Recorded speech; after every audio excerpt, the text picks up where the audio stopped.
ध्यान के दौरान साधकों के साथ होने वाले ऐसे कई अनुभव हैं जिनसे साधक डर जाते। ये अनुभव बहुत डरावने होते हैं, जिसके कारण साधक जान ही नहीं पाता कि उसका ध्यान सध रहा है या नहीं, और वह बीच में ही ध्यान छोड़ देता है। दोस्तों, यही स्थिति प्रत्येक साधक के लिए बड़ी दुखदाई है। हर साधक ध्यान में अनुभव चाहता है, ध्यान की कठिन साधना करता है, परंतु जब उसे वास्तविक अनुभव होते हैं तब वह डर कर ध्यान छोड़ देता है, जिससे उसकी उठी हुई चेतना वापस नीचे गिर जाती है। दोस्तों, यदि आप ध्यान दें तो आप पाएंगे कि जितनी जल्दी आपके इस स्थूल शरीर में चेतना ऊर्ध्वाधर गमन करती है, उतनी ही जल्दी यह चेतना नीचे की ओर गिरने भी लगती है। यह समस्त ब्रह्मांड और इस ब्रह्मांड में उपस्थित समस्त चीजें हमें प्रभावित करती हैं। हम जब ध्यान की अवस्थाओं में विचरण करते हैं तब हमें कई सूक्ष्म अनुभव होते हैं। ये अनुभव डरावने भी हो सकते हैं, और यदि आप इन अनुभवों से डर गए तो यह आपके लिए बहुत घातक हो सकती है।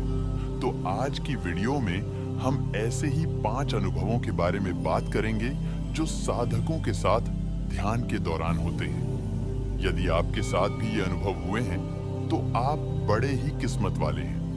ऐसे अनुभवों का अर्थ होता है कि आप ध्यान मार्ग में प्रगति कर रहे हैं और ध्यान आपको फलित हो रहा है। तो आइए इन अनुभवों के बारे में जानते हैं।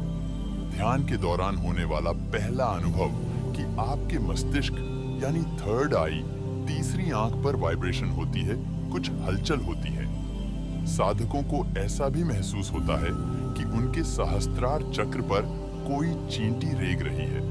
इस साधकों की ऐसी स्थिति भी हो जाती है कि उनकी आज्ञा चक्र पर इतना खिंचाव पैदा हो जाता है कि वे उसे बर्दाश्त नहीं कर पाते, सहज नहीं रह पाते।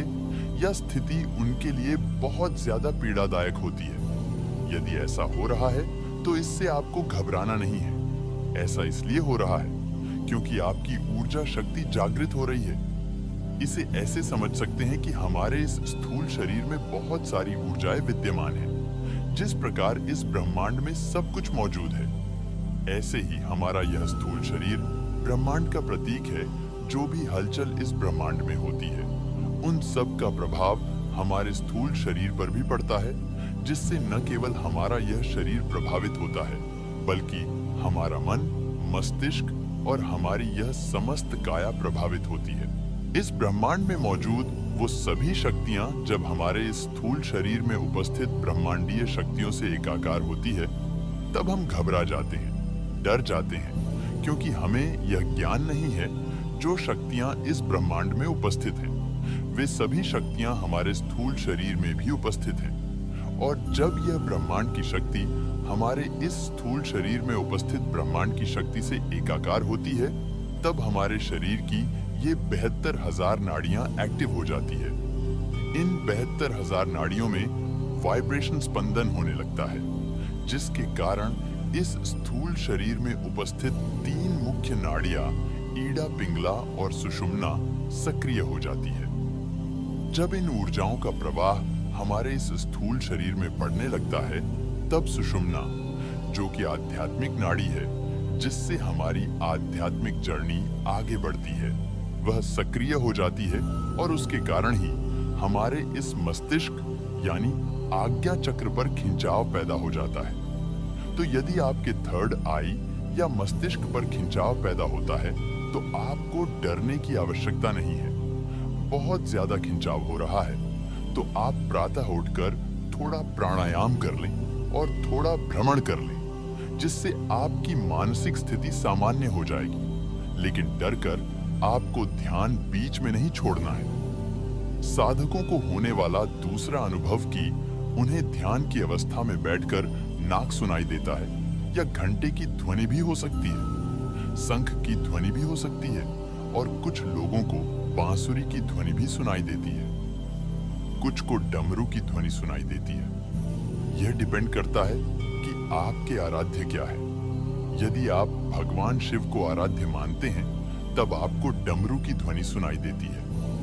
कुछ लोग श्री कृष्ण को आराध्य मानते हैं, इसीलिए उनके मन में यह स्थिति पैदा होती है कि उनको बांसुरी की आवाज सुनाई देती है। अब ऐसा क्यों होता है? ऐसा होने का कारण है कि जब व्यक्ति साधना की उच्च अवस्था में पहुंचने लगता है, यानी ध्यान की गहराइयों में गोते लगाने लगता है, तब उसके कान की सुनने की क्षमता विस्तृत हो जाती है, बढ़ जाती है। उसके कान में खिंचाव पैदा हो जाता है, जिससे वह अदृश्य ध्वनियों को भी बड़ी आसानी से सुन सकता है।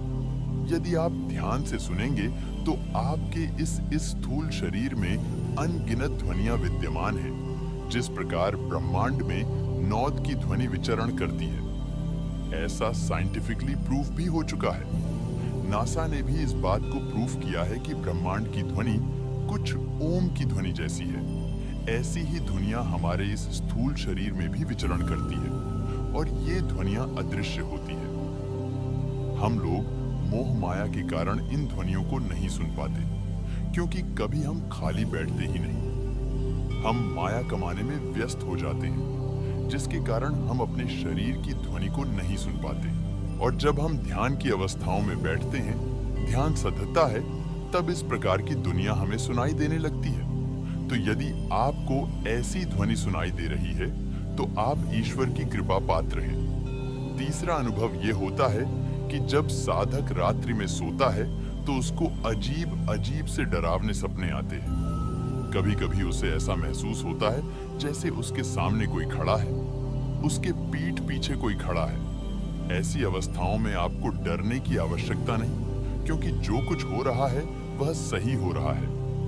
ध्यान साधनाओं को करने के बाद आपने अपने आप को इतना शुद्ध कर लिया है कि इस ब्रह्मांड में उपस्थित तमाम सूक्ष्म शरीर आपसे संबंध स्थापित करना चाहते हैं। संबंध स्थापित करने का अर्थ है कि वे भी मोक्ष को प्राप्त करना चाहते हैं, और उन सूक्ष्म शरीर में उपस्थित आत्माओं को ऐसा लगता है जैसे कि यह शरीर है जो उन्हें मुक्ति दिला सकता है, भव सागर से पार ले जा सकता है।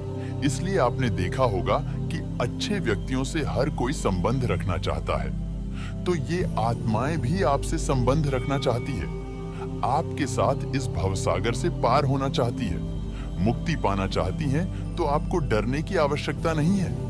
अब बहुत से ऐसे लोग कहेंगे कि जो लोग ध्यान साधना नहीं करते, उनको ऐसे अनुभव क्यों नहीं होते?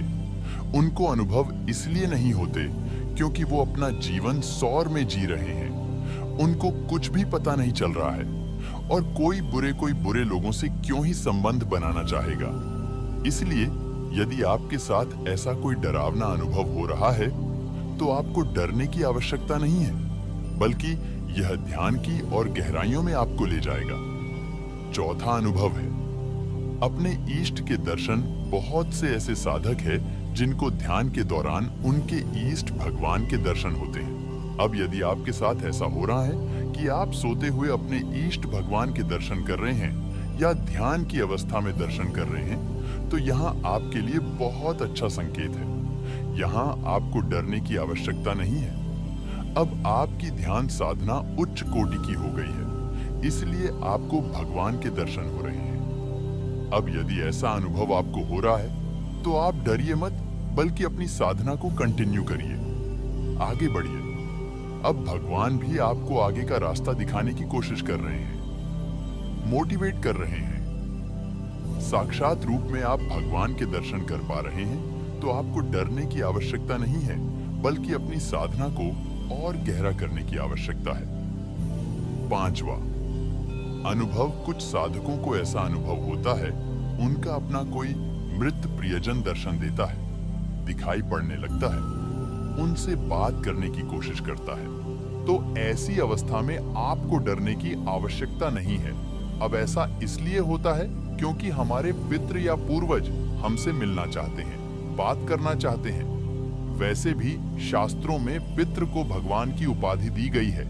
ये पितृ भगवान के समान है, जो हमारा समय समय पर मार्गदर्शन करते हैं।